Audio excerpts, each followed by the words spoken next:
Hello, everybody. Welcome back to A Few Minutes of History. I'm your host, Jake, and today I am joined by Phil Gioia. Phil, how are you doing, sir? Very well, thanks.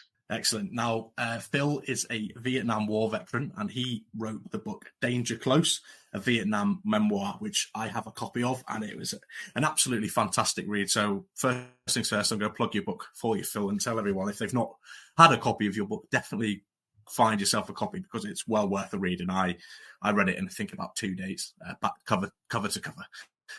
So, well done, Phil, for that. Prop, of course, has been a fantastic author, but obviously I've got you on the show to talk a little bit about your memoir and about your time in the service and especially in Vietnam.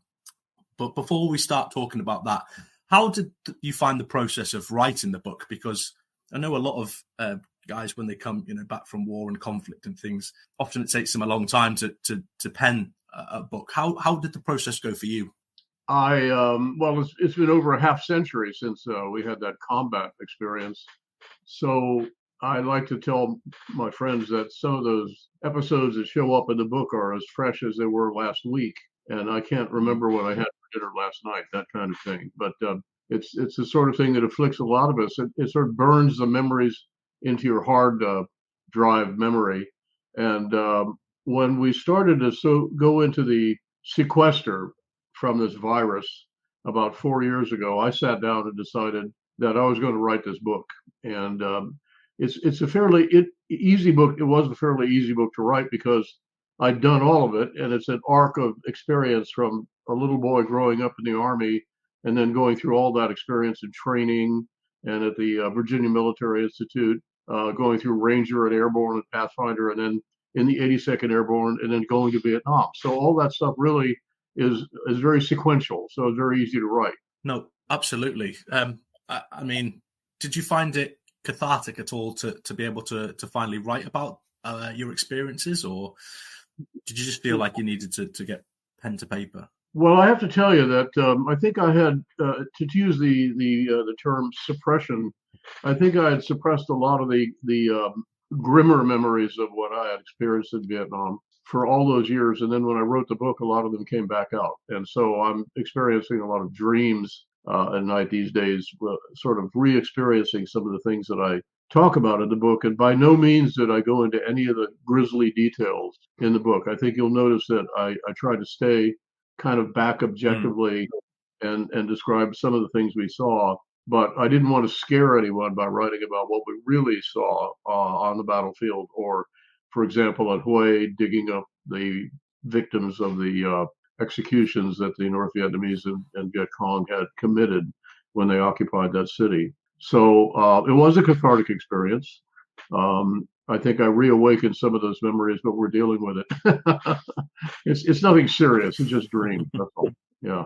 No, and I think I think you did a fantastic job in your book of bringing to life what you saw, like you said, without going into the real fine grisly detail. And I came across those chapters and I thought they were extremely well written, and I could almost put myself in your shoes and your position of what you were going through without having to actually have been there. So, your writing style definitely it worked fantastically, and it came across the way you probably wanted it to come across. Well, thank you very much. I take that as a great compliment. So, over to you. oh, sorry, I think we just had a little bit of lag there. No. I mean, it's the biggest compliment. I like I said, every step I read of your book, the descriptions were there without having to really go into those gory details. So, like I said, it's just another massive compliment for your writing style. But if you're happy, we'll start to maybe dig in a little bit into the story itself. So, like you mentioned, grow up as with your father serving as a soldier. So, how did you find your childhood and being an army brat? I was one myself, so there was a few stories in there that I could link to my own childhood as well, which was always exciting. Well, then you'll identify with growing up, moving every 2 to 3 years, at least in our experience. We sequentially lived in Japan, back in the United States in Virginia, then back at West Point, the United States Military Academy, then in Italy, and then in Alabama. And by that time, I was ready to go to college. and I'd gone to 4 different high schools in 4 years because of my father's assignments. And then I went off to college, and after that, it was fairly.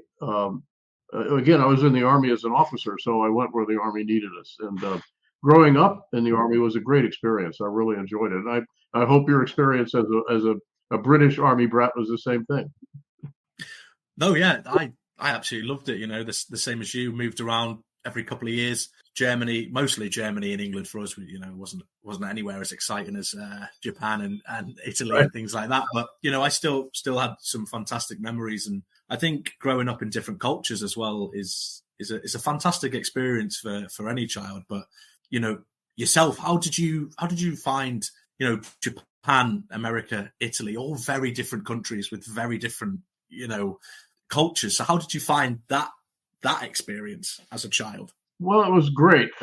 I think in my particular experience, we were in places which, sincerely, the cultures were very different in Japan. We went to Japan immediately after World War II. We went there in 48, 49, and we were there as Japan was rebuilding. We were in Yokohama, and I distinctly remember the Japanese rebuilding the city. Now you go to Japan, it's amazing what they've done with the aftermath.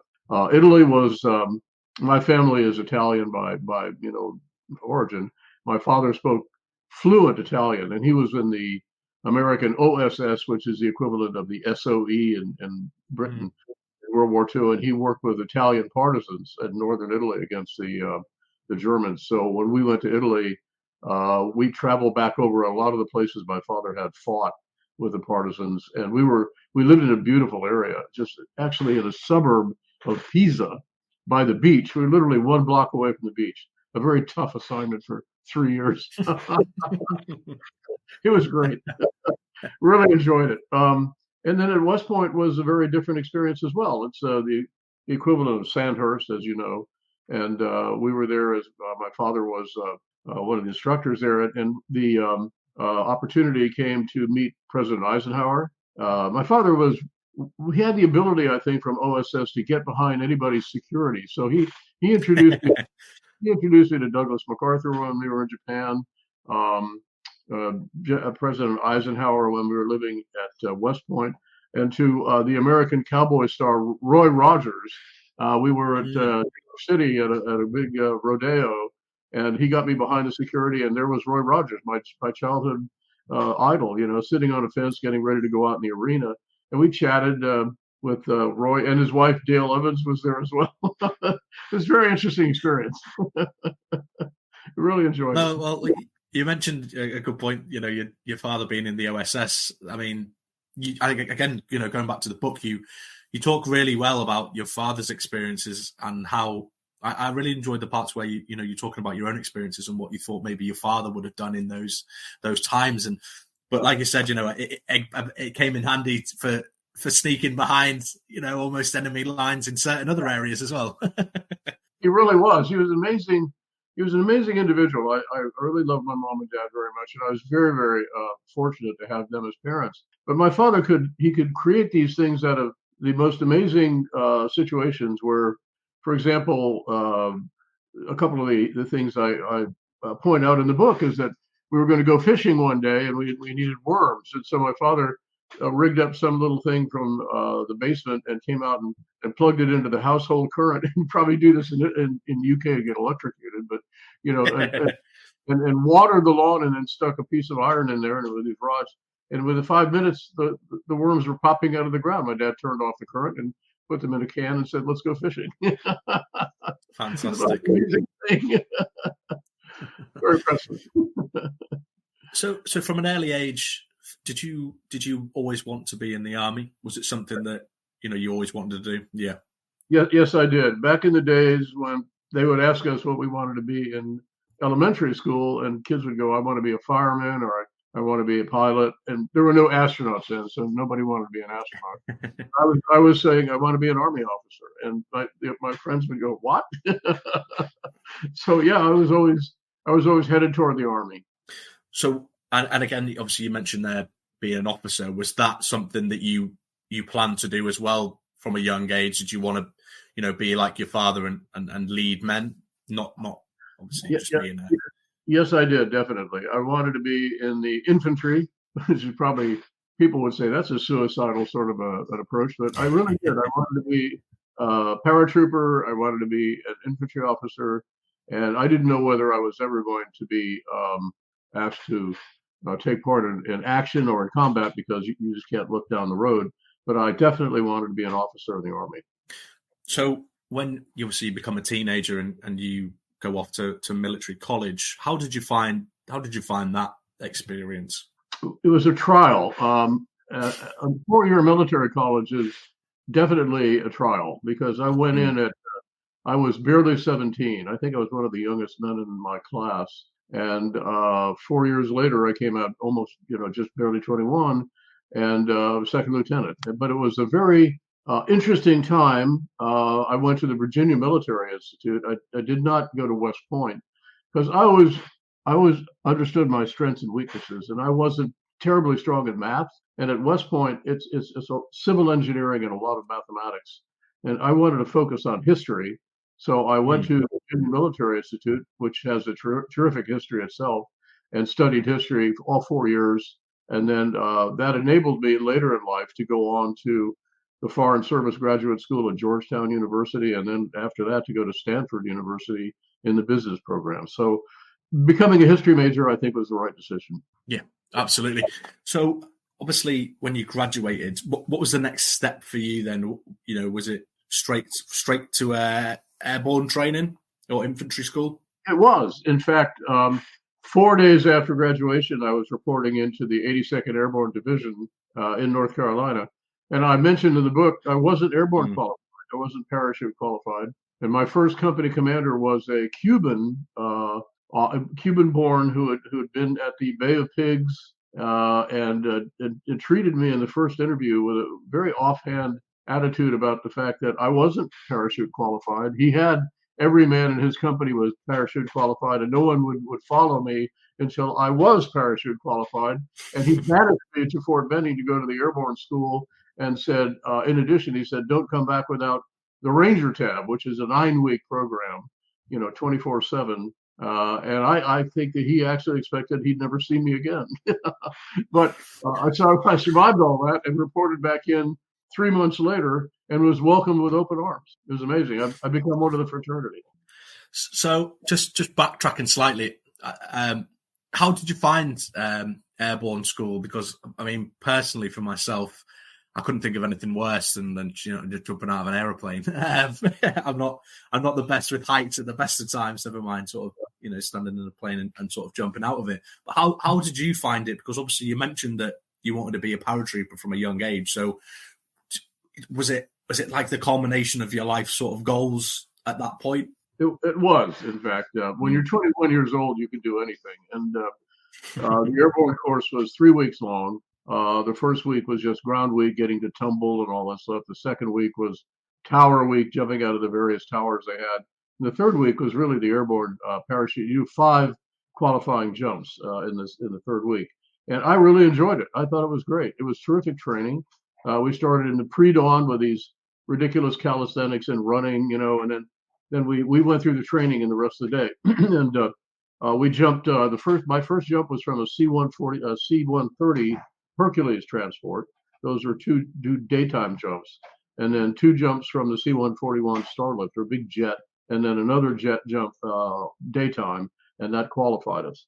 So that day, I graduated from airborne school. I went right across the Fort Benning reservation to the Ranger Department and reported in for the 9-week Ranger course. And having gone through airborne, I was in pretty good shape, and had to be to go through Ranger, because that's really a grueling 24/7 trial. It's a 9-week program with almost no breaks. They rely on fatigue, starvation, and confusion. That's basically the 3 things that they're always throwing situations at you while you're hungry or tired or wet and miserable. and especially down in Florida, when we finally came to the point where we're about to graduate, we were just about at the end of our tether, but we all made it. It was very interesting. No, it comes across that way in the book. I think the Ranger part the Ranger School part, I really enjoyed, reading about, because it's something you don't really hear too much about in general. So to hear, like I said, it was almost exhausting reading it with you, like, how you sort of describe it, the lack of food and having to constantly be rucking and things like that through the, the swamps and stuff. It's a fair old slog. So, I mean, I imagine, obviously, when, like you said, when you went back to the 82nd with your airborne, your jump wings and your Ranger tab, they were, I imagine they were very impressed. This guy can obviously stick out, and, he's obviously proven that he's got something about him, which obviously you did have. And I think obviously the leadership, when you got back, noticed that, because you seem to have a fantastic post-Ranger, pre-Vietnam sort of career, and it was very interesting to read as well.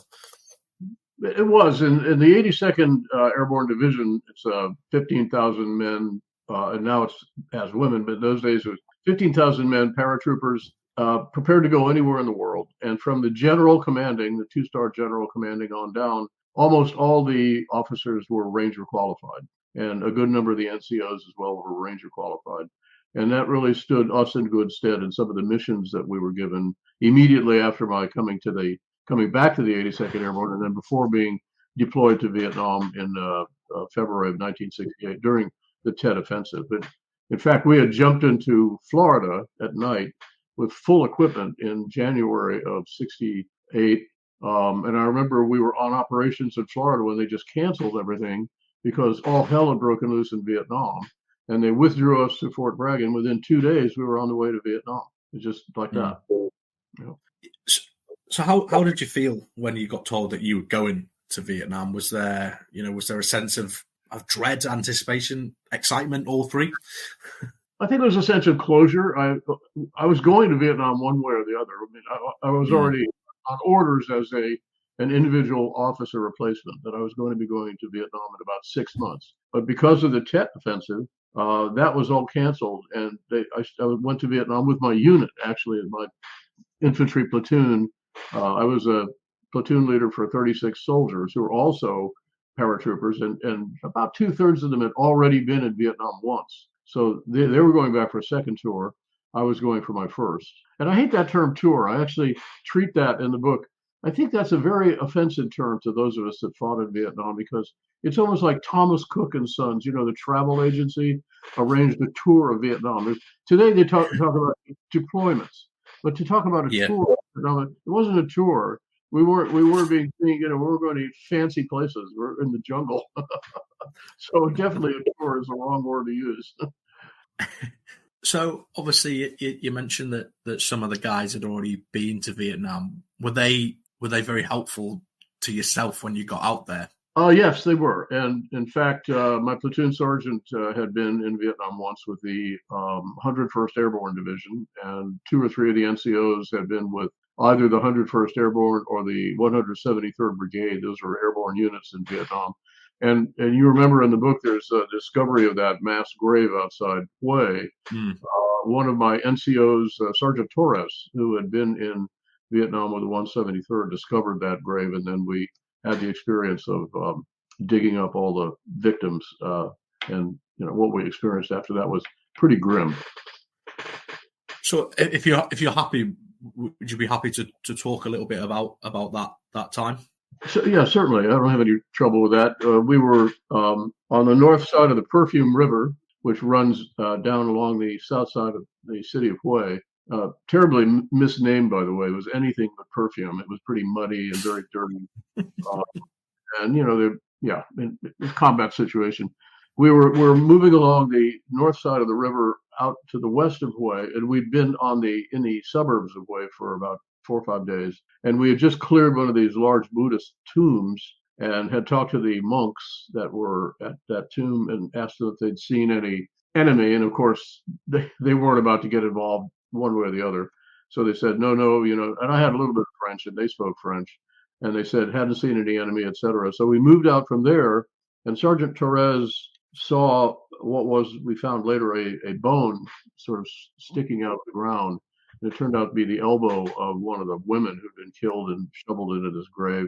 And there was quite an odor of decomposing bodies about that. So we decided to start to dig up what we thought was enemy dead, because we didn't realize these were civilians. And it turned out to be a woman, and then some children, and then some males, and no one in military uniform. There was actually a West German medical team that had been shot and shoveled into this grave as well. So there's probably 70 or 80 people in this long trench, and they'd been in there for a few days, so it was pretty grim. They'd all had their hands tied behind them, and they'd all been shot. So I'm assuming, and I learned later because I was in the documentary that was put together by Ken Burns on Vietnam, that the film crew that did that documentary identified some North Vietnamese officers who long ago had been junior officers and had been in Hue, and they admitted to what had been done.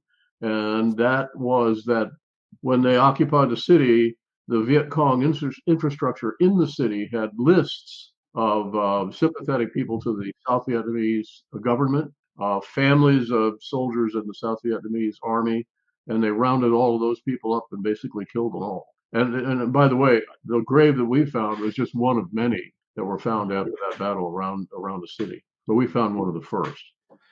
Yeah, I like you said, at the start, you portray it really well in the book without going into the grisly detail, I suppose is probably the term. But how did that affect the mood of yourselves and the men sort of afterwards? Did it change the way you saw the enemy at all? It did. Before that, the enemy was pretty faceless. I mean, we'd seen them, and we'd had some engagements with them, but we were not, at least I wasn't familiar at a first-hand basis what they were capable of doing. And now, although there were atrocities on both sides of the Vietnam War, everyone is familiar with the Mili Incident, and I'm sure that there were others that were probably never reported. Soldiers do terrible things in wars. But my problem was I was a Boy Scout. I was an Eagle Scout growing up, and I had this ethos about you don't kill somebody unless they're actively engaged in trying to kill you. And here, this firsthand experience of a war crime, which I'm sure there are people who fought in World War II saw this all the time, but in the Vietnam War, this is fairly unusual because it was a static situation where you had a city which was sealed off and occupied by the enemy for a certain period of time. And what they did while they occupied it, well, we saw the results of that. And what I think it made my soldiers and myself very focused on was being dedicated. We were dedicated to get at the enemy in the first place, but even more so. I mean, it was not like we had any personal identification with the poor people who had been killed, but we'd seen what the enemy was capable of doing up close. Mm-hmm. And it wasn't like we were going to take any prisoners or not. You took prisoners if they were incapacitated and couldn't fight anymore. But we were really going to go after the enemy with a real vengeance, and we did. Absolutely. I mean, obviously, as your tour progressed, obviously you got wounded in action as well. What was that engagement like? Because it comes across really well in the book, but obviously, being able to talk to you about it. I hope you got the impression when you read that incident that's a typical second lieutenant stupid maneuver. That what I mean, really, and I make no bones about it.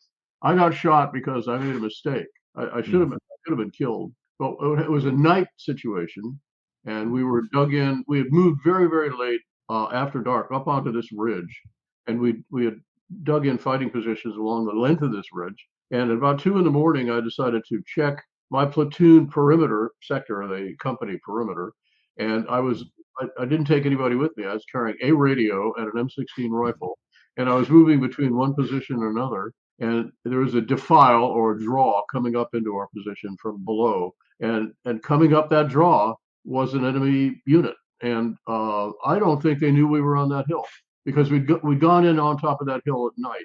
And I think they were going to traverse the top of the hill and go down the other side. There was a trail that ran up that way. And because we were shooting parachute flares up in the night sky to give illumination, there was all this shifting shadows down there. And for a moment, I thought it was just a couple of bushes. And then these two guys snapped into focus, and there was one right behind the other. And I'm carrying the radio with one over one arm with my shoulder through the strap, not with both arms through. And with the other one, I had my M16. And I sort of pulled the M16 up literally without being able to support it with my other hand and shot a couple of rounds at these two people. And they shot at me at the same time. I got hit.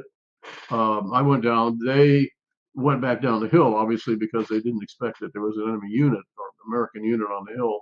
And that was it. And I literally probably should have been killed in that one. And my company commander very quietly said to me the next morning as I was getting put on a helicopter to go back down to the surgical hospital, he said, "Well, that was close. Next time you will be quite so stupid." and they're kind of legendary there, but it was a mistake. Officers and soldiers make mistakes in wartime, and I didn't make that mistake on my second time in Vietnam for sure. I was very, very capable on that second deployment. But I spent time in the hospital going all the way back to the States, and I was reassigned to the 82nd Airborne Division, where I commanded an infantry company for 10 months, and then went back to Vietnam in 1969. Yeah, I can't remember what part of the book it is, but there's a part where you and your unit are wargaming, aren't you? And you did a training exercise where you captured a general, and I love that story. Would you mind sharing? It was two generals. Would you mind sharing that story, because it was a fantastic read. That one. It also reminded me of the film The Dirty Dozen. I don't know if you've seen it, where they do that maneuver. I very much conjured that in my memory as I was reading your story. So that's a situation that you couldn't put that together. I mean, it actually happened. It was when I had just finished the Ranger course, and I'd gone back to my company in 67, in the fall of 67, and I was in that unit commanded by Captain Montez, who is the Cuban who'd been in the Bay of Pigs, and he was a great officer. And as a newly qualified Ranger officer, we jumped into this big exercise, and we were the enemy, and the rest of the divisions, the 82nd Airborne Division, was chasing us. And my company commander pulled me aside one morning, and he said, "I've got this really interesting mission for you." I said, "Sir, what is that?" He said, "You're going to penetrate the division command post, and you're going to kill or capture the commanding general." And just like that. I thought, well, the division command post is surrounded by probably a company plus combat military police and all the security, etc. But how are we going to get into this command post? And I just thought, how would my father do this if he was in OSS? And he would dress up like the enemy, and he would pull a ruse to get into the perimeter. And we set up a fake accident on the road where the resupply convoy would bring in hot food to that division perimeter 3 times a day, like clockwork. And we basically bet that convoy coming in, which is really a 2.5-ton truck and a Jeep with a military police escort, would see this accident and stop. We had tipped my Jeep up on its side and put my driver out in the road with ketchup on one side of his face. And they did stop, and we captured all of them, tied them up, took them off the side, put their uniforms on, used their Jeep, their truck, and went right through the front gate of the division command post and right up to the briefing tent. And we unloaded this truck. Everybody had all the equipment. We were dressed as regular soldiers, just like they were. So they thought we were friendlies, but we weren't.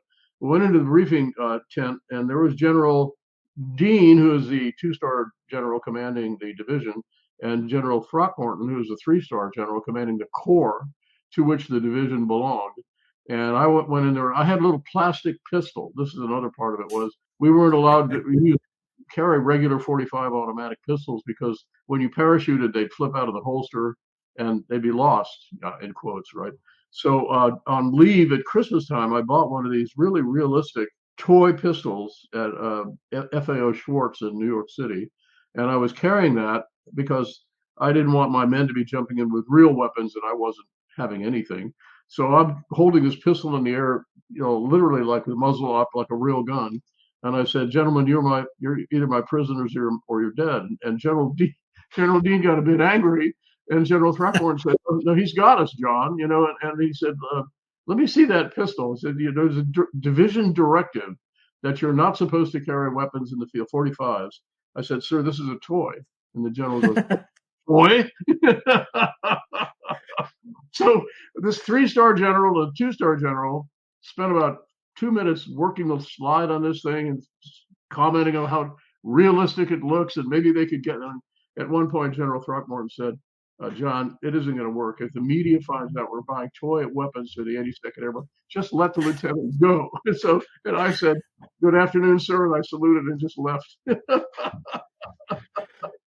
But General Dean was a great leader. I knew him later, and he commented on that when we met later on. He said that was an awfully audacious move, young man. I said, well, sir, it was a war game. We didn't have anything to lose.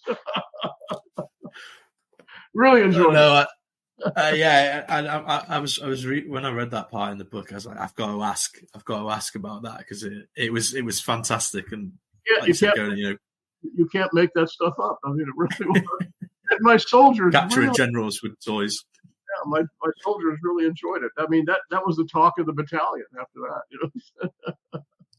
Yep. No, absolutely. So fast forwarding back in forward in time, back to just before you go back to Vietnam.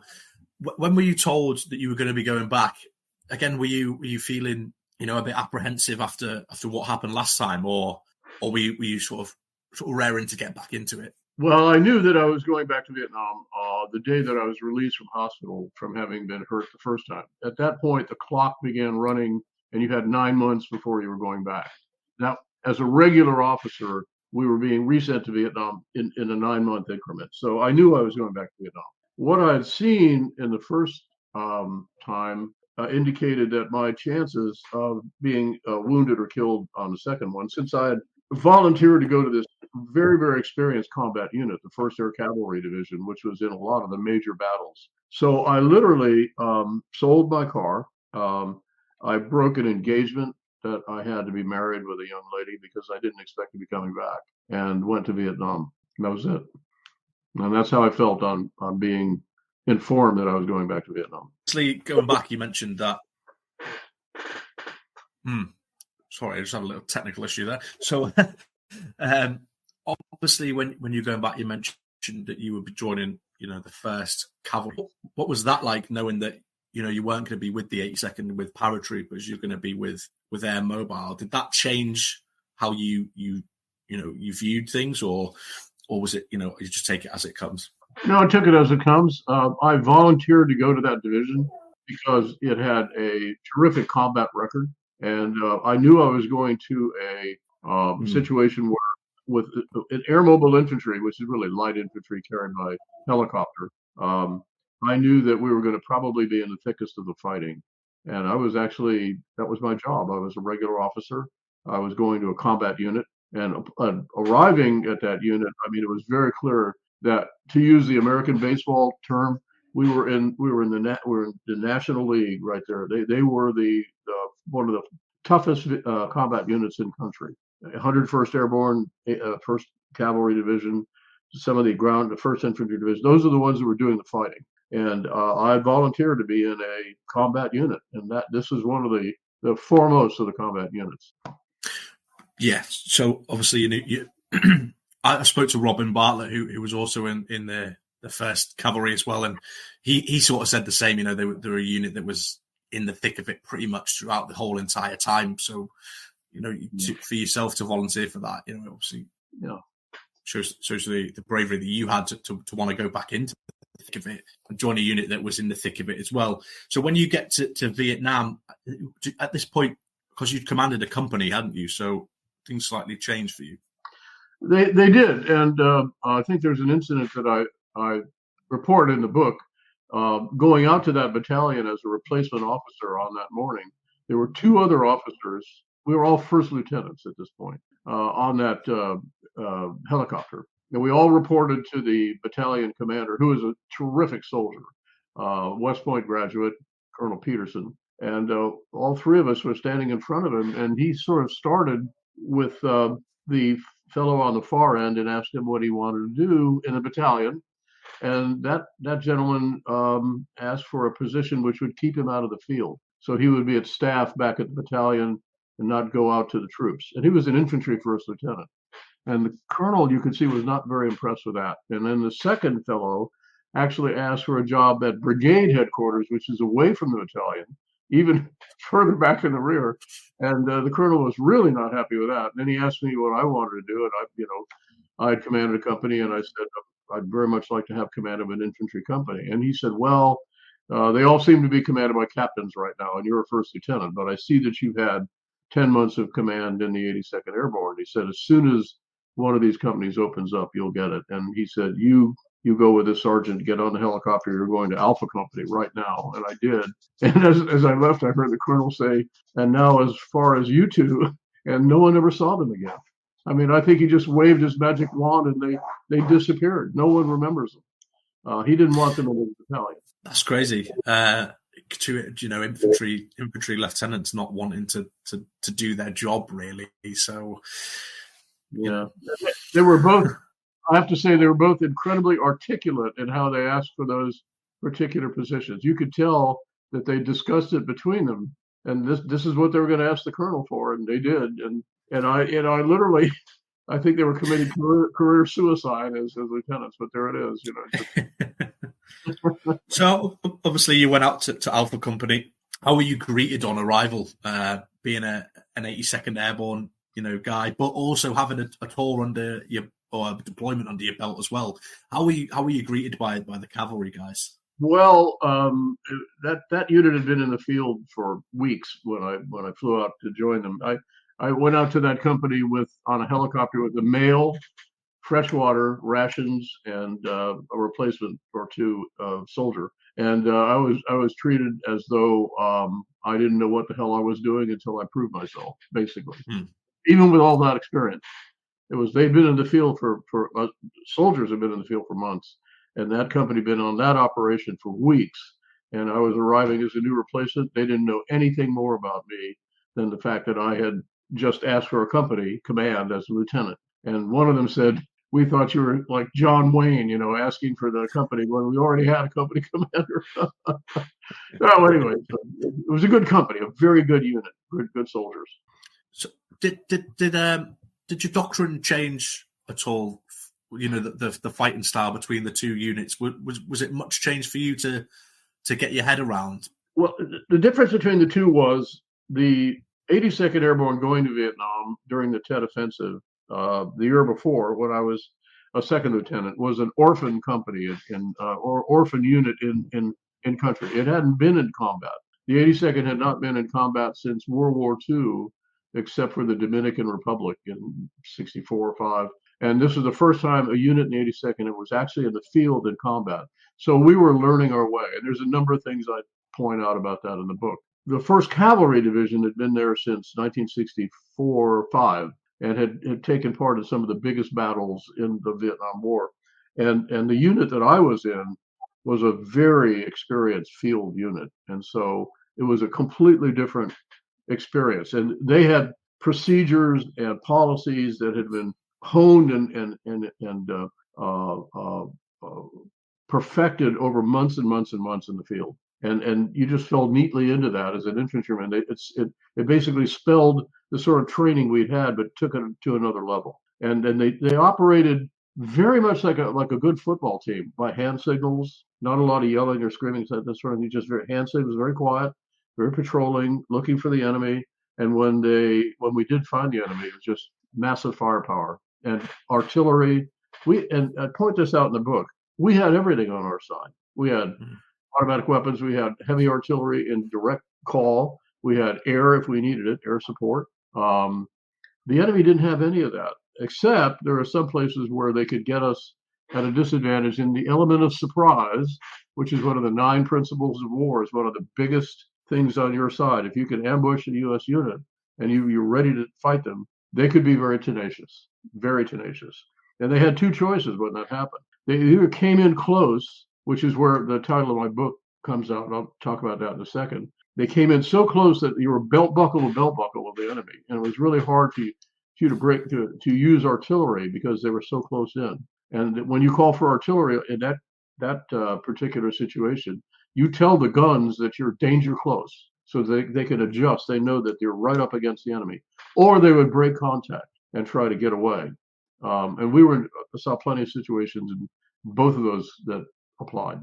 Yeah, absolutely. So, how did you find your second deployment compared to your first? Did you obviously have been in a slightly different position as a company XO? How did you find, leading the men? You had more responsibility and things. How did you find that? Well, I was never an XO. I was assigned out to that company as another platoon leader, even though I'd been a commander for 10 months. Yeah. So I picked up a platoon just the way I had the first assignment. I found them to be extremely professional. Seven men out of 10 in that company were drafted. They weren't paratroopers. They had not volunteered. They were picked up off their lives in the States. They went through basic training, advanced individual training, and then out to Vietnam, and came in as a replacement. And I found them to be terrific soldiers. They were very good. They endured all the hardships. Officers were in the field maybe 6 months as a maximum, 7 or 8 months, and then they were pulled back to staff and allowed to do some staff work, or they go to another unit, they go home. The soldiers were in the field for 12 months, except for 1 week that they were sent somewhere on rest and recreation called R&R. They were in the field for 12 months, and so 7 out of 10 of my soldiers were draftees, and they were terrific soldiers. They affirmed my faith in the American male as infantry who could be trained to be infantry, and they looked out for each other. And in my book, I said at the end of their tour in Vietnam, they weren't fighting for the flag, and they weren't fighting for mom or apple pie. They were fighting for each other. They would cover each other. They grieved over every man that was wounded or killed in that outfit. It was a personal loss. And in fact, the term we used on the radio to describe an infantry company was a family. And it was a family. It was really like a family. Unusually, I point this out in my book, we didn't have a very warlike call sign. My radio call sign for our company was Foggy Day. And Foggy Day was, to this day, the soldiers that were in our outfit, and we get together for reunions about once every 2 years.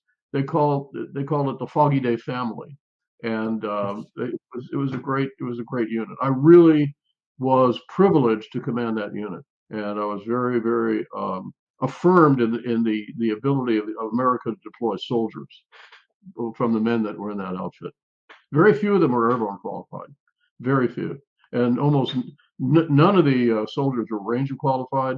Almost none of the NCOs. A couple of the officers in battalion were in the company were Ranger qualified, but I was a rarity. I was an airborne Ranger qualified officer in that company.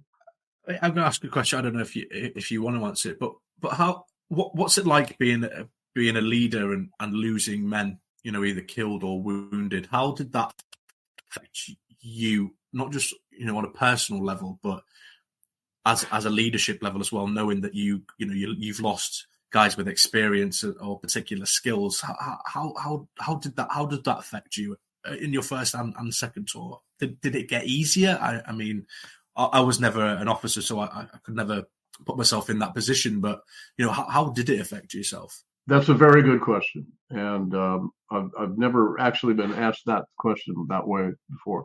I think there is I always felt very responsible for my soldiers, every one of them, and I actually got a situation once where we were being asked to move very, very fast by one of the operations staff by radio from the rear. And I said, I'm not going to move the company any faster than I think the technical situation dictates. I don't want to lose anybody because there's responsibility and then there's guilt about whether you made the right decision or the wrong decision.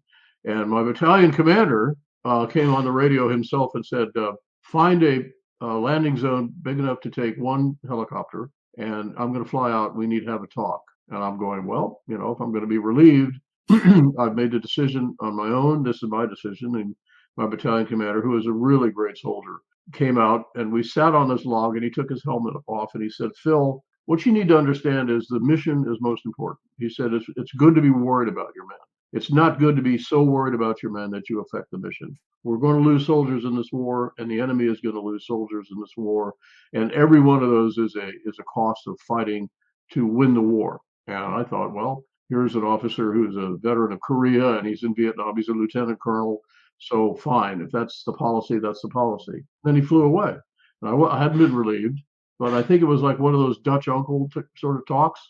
But I never, ever felt any more responsible than I felt before that in the men we lost in country. It was, had I made the right decision? And in many cases, combat is so prosaic. I mean, it's 1 second too fast, 1 second behind, 1 yard to the left or right, and you can get killed just by the happenstance. And a lot of that is just happening in action. For example, the firefights. You can't determine what your soldiers are individually going to do. You try to control and command the entire unit, but they're going to get hurt and they're going to get killed, and that they did.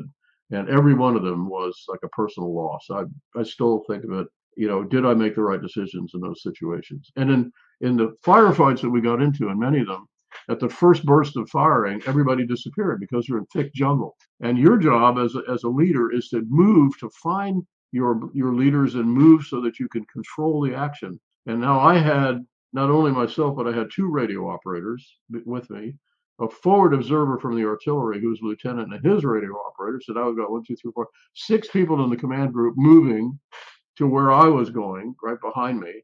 And then you had other people in the field who you had to find and get up and moving and motivate them to move. And I keep getting told at these reunions that you were telling me what to do, and then you wouldn't let me move until you had me repeat back what you said, and then you shoved me in the shoulder and said, "Okay, move out." And I wanted to make sure that my men knew what I wanted them to do, because the noise, you have no idea, well, you probably might, how noisy it is in one of these actions. Automatic weapons, individual weapons, grenades going off, RPGs, which are shoulder-fired rockets, and then you're calling in artillery, and they're ranging shots of the artillery. So it's a lot of noise and and when you're close enough to hear your counterpart enemy officer on the other side yelling at his people, you're close. Yeah. No, definitely. Yeah.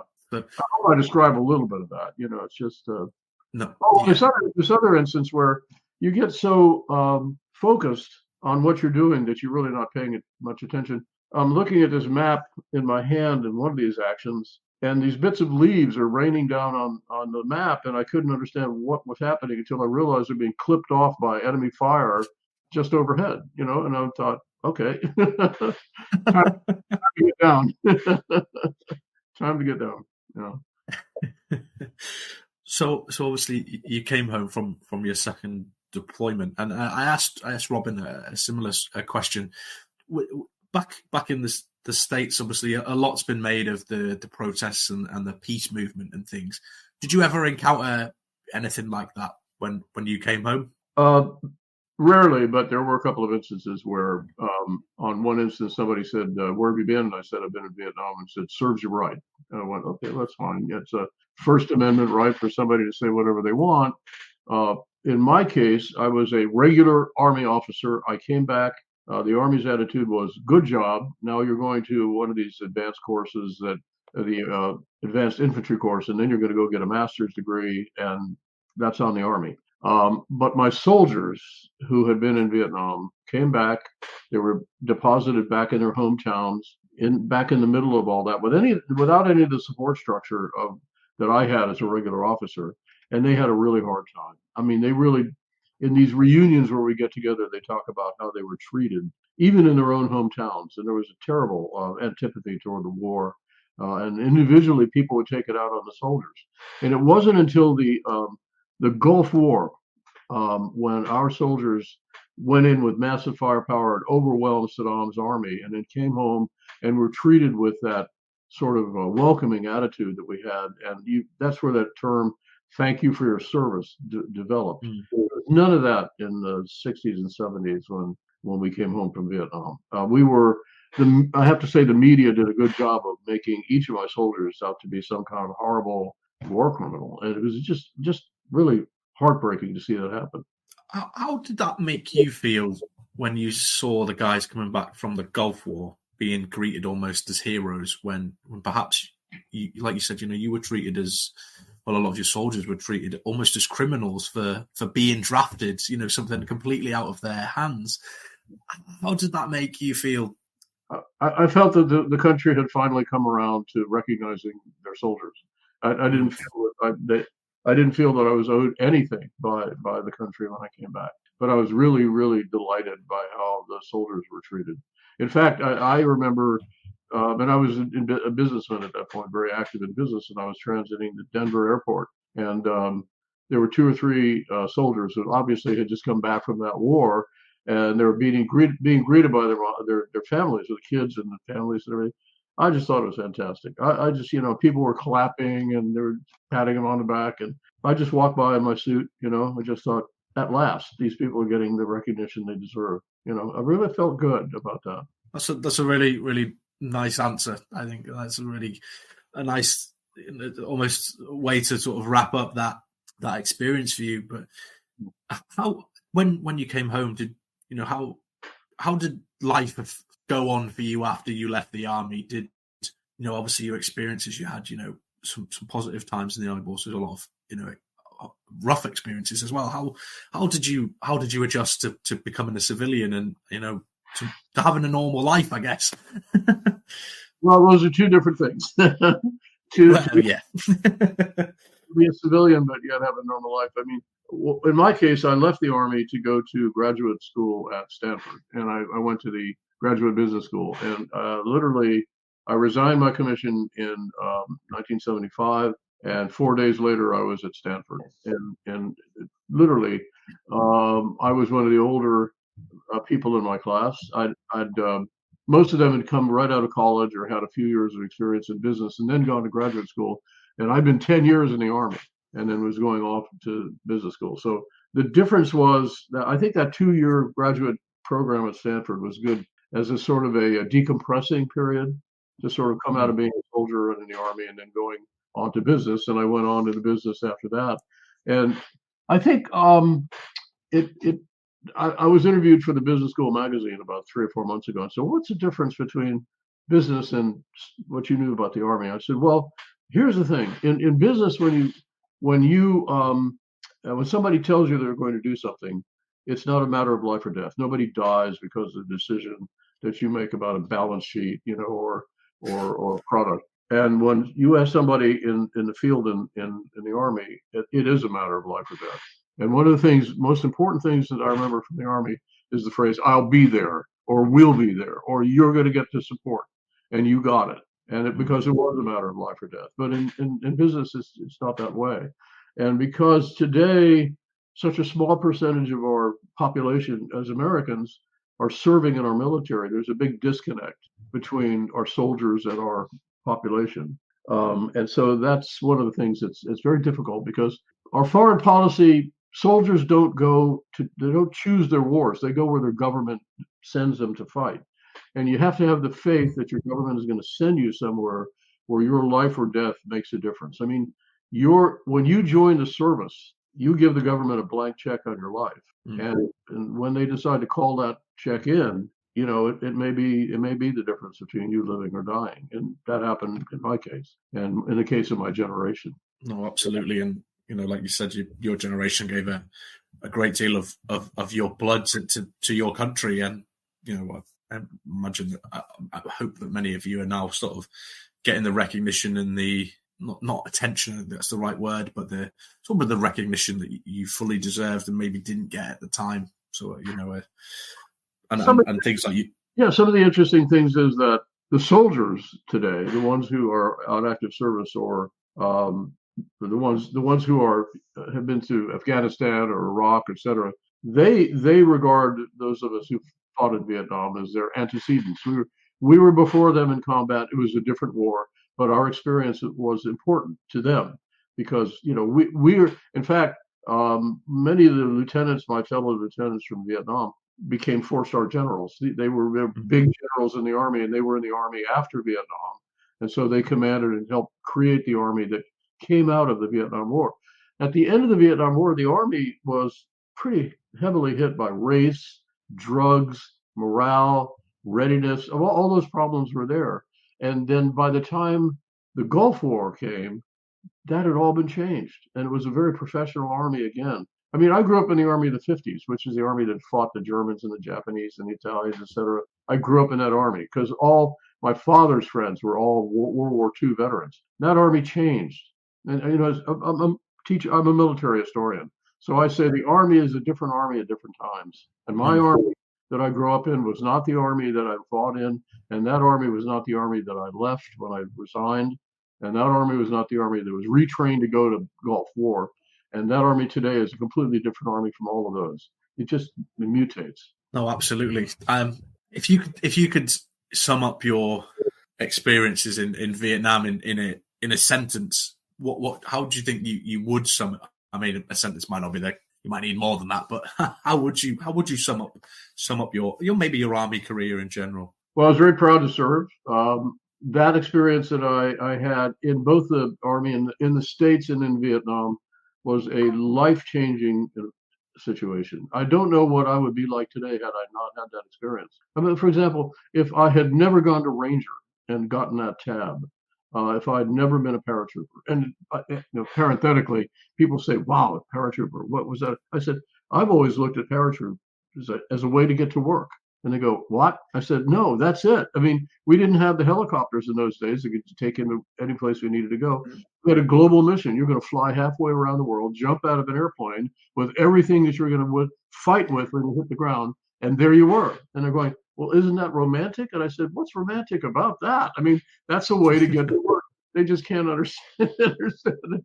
I just thought it was great. There are things in the Army. It wasn't that the Army never had humor. There were some hilarious situations, as you can imagine. The British Army, it's its own tribe as it is. In the Army, it's completely different. It's different from the Navy and the Air Force and the Marine Corps. The Army has its own ethos and slang and traditions, and there's some situations where you just fall down laughing that happens and you can't believe it, but it's a lifetime experience, and I'm very, very happy that I had that experience. No, absolutely. It comes across that way in the book as well. I mean, it really does, and I will say to everyone, definitely get a copy. But I'll hand the floor to you now, Phil, to tell people about your book, where they can get it, etc., etc. To plug yourself. I always do this at the end of my interviews. I sort of hand the floor over to you to plug yourself and plug your book or story. So the floor is yours.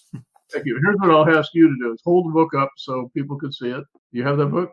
Okay, hold it close. All right. The title is Danger Close. You can get it on Amazon in the UK, and it's a great photo because that's me, and there's no similarity between me and the present speaker involved.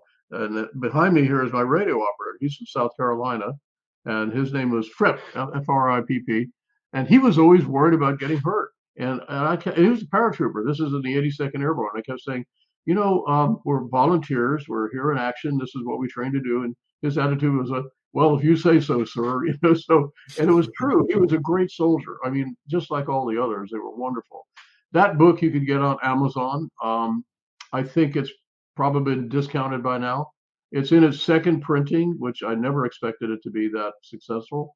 It's gotten 5-star reviews. If you hold up the back cover, I think it's Joe Galloway, Ken Burns, Victor Davis Hanson, and General H.R. McMaster, who's a personal friend, all endorsed the book. And those are the people that I was just stunned that they would write those little squibs on the back. But I had a very interesting time writing that book. But I hope you read it. I hope you get it. It was not a labor of love, but it was from the heart. It definitely comes across. It definitely comes across like that. And what I'll do, everyone, is I'll link the book where you can buy it in the description of this as well, on YouTube and on Spotify, etc. So you just follow the link and check it out. It's absolutely well worth a read. And the list of names on the back speak for themselves as well as people who promote it. So, But Phil, it's been an absolute blast. I mean, it's an hour's flown by chatting to you there. Yeah. Thank you ever so much for giving me some of your time. Over in the States, it's early in the morning, so thank you for getting up and chatting to me. I know we're 8 hours apart, but for you, I mean, you're in service, right? Well, I was in the Navy, yeah. Yeah. That's great. The Royal Navy, what a great outfit. I mean, I thank you for your service. That's wonderful. Oh, thank you for yours, Phil, and thank you for writing such a fantastic book and sharing some of your life with us all. Thank you, everybody, for listening. This will be out very soon for all those, and it'll be on YouTube as well, so don't forget to check it out there.